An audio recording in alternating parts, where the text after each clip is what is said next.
The foundations of Pride are inclusivity, diversity, and respect.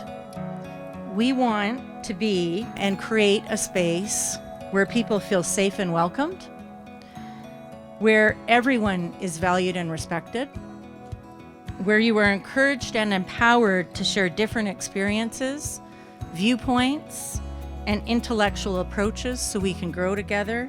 And I'll just say, would it not be a pretty boring place if we all looked and acted the same way, thought the same way, and loved the same way? This design encourages conversations about intersectionality in the LGBTQ+ community, acknowledges the discrimination and violence that these individuals have faced, and highlights the importance of uplifting marginalized voices.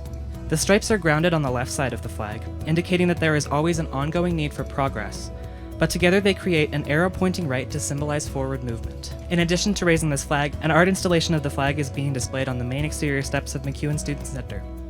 The installation will be in place until September 2nd for the duration of Calgary Pride Week.